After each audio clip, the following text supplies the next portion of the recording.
Bonjour. Avant toute chose, regardez voir la vidéo que j'ai consacrée à Anne Hidalgo concernant la façon dictatoriale de mener le Conseil de Paris et de refuser toutes les questions de l'opposition, notamment concernant la sécurité et les coups de couteau et le refus d'armer la police municipale parisienne. Voilà. Il y a très très peu de vues, je ne sais pas pourquoi, mais bref. Je reviens sur Anne Hidalgo. On avait parlé, passé un moment dans la presse, une facture de 30 000 € de frais de téléphone. Je vous explique. Le coût du déplacement d'Anne Hidalgo, rappelez-vous, en Polynésie, fin 2023, suit le même chemin que l'endettement de la ville lumière de Paris. Il ne cesse de s'alourdir. On savait déjà que le déplacement en Polynésie effectué aux frais de la municipalité pour vérifier les installations de surf créées pour les Jeux Olympiques, bien sûr, c'était doublé surtout d'une visite privée de l'élu à sa fille, et ça avait coûté 60 000 € aux Parisiens. Hein.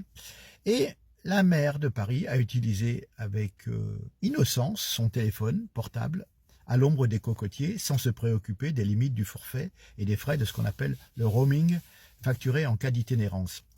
Résultat, entre les communications, les SMS, les frais, l'utilisation du mobile socialiste aurait entraîné un hors forfait de 30 000 €. C'est ce que disait le Canard enchaîné il y a quelques semaines.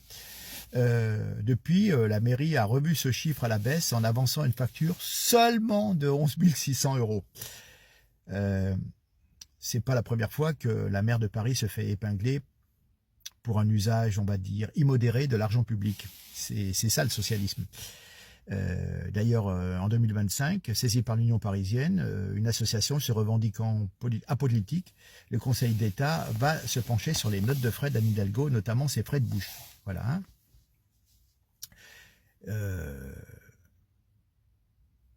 C'est même un proche d'Emmanuel Macron qui va notamment éplucher les dépenses de Madame Hidalgo en 2020, alors que la capitale est déjà endettée à raison de 7 milliards d'euros. Voilà, donc seront passés au crible toutes les frais de déplacement, de transport, d'hôtel et de restaurant. Ça nous promet quelques anecdotes savoureuses. Voilà. Hein.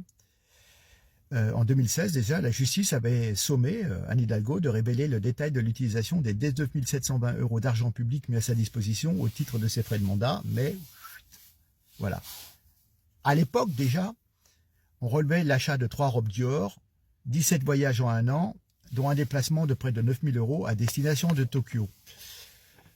Bref, comme vous pouvez le voir, la gestion de gauche par des gens qui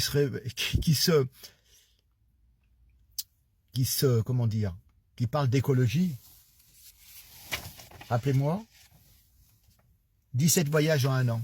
Et ça vous parle d'écologie et de réduire la pollution à Paris, mais elle ne se gêne pas pour faire 17 voyages en un an, en avion, franchement. Et il y a encore des gens qui votent pour ce type de personnage odieux. Regardez la précédente vidéo, vous verrez comme elle est odieuse, cette femme. Et elle réfute tous les arguments, et dès que vous soulevez la voix, elle va vous faire un procès. C'est franchement, écoutez un conseiller, un adjoint de Madame Hidalgo. Ah mais c'est tout normal, et ce sont des appels sécurisés et tout. Tu penses quand Madame Hidalgo téléphone à des collègues ou à sa famille, est-ce que ça a vraiment besoin d'être sécurisé? Est-ce que c'est des affaires top secret? Franchement, les gens, pourquoi pas un chauffeur, des gardes du corps, etc., une voiture blindée, des fois on voudrait mettre fin à ces jours. Bref, regardez le conseiller, ça vaut son pesant de cacahuètes, tous ces gens, tous ces bobos qui touchent plein de pognon et puis qui s'en foutent que la ville de Paris, comme beaucoup d'autres municipalités, tombe dans l'insécurité, la sauvagerie, la pauvreté, la saleté. Bref, regardez. Merci, au revoir. Je rappelle que les moyens dont dispose la maire sont ceux de la ville, et puisque nous parlons ici de communication, ceux gérés par la DSIN, tant au niveau du matériel que des abonnements auprès des opérateurs téléphoniques, et en l'occurrence ici, dans le cadre d'un contrat avec Orange qui fait l'objet d'un marché de la commande publique.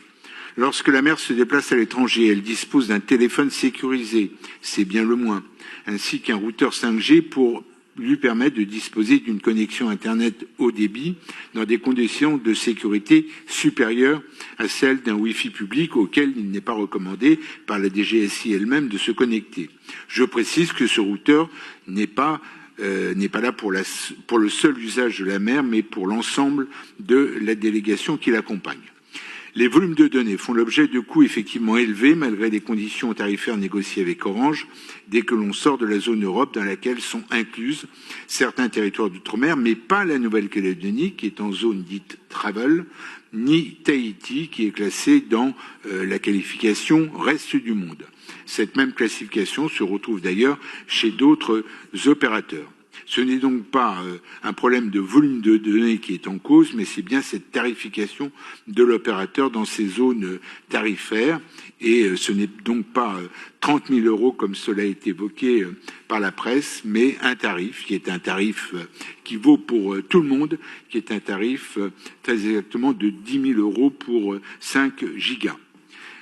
Mais il reste que depuis, nous avons agi pour limiter ces coûts d'itinérance et pour répondre à votre question, nous avons demandé à la DSIN d'agir et de mettre en place une prestation spécifique permettant d'activer avant chaque déplacement un abonnement forfaitaire en s'appuyant sur les opérateurs locaux avec des cartes SIM locales ou des eSIM locales.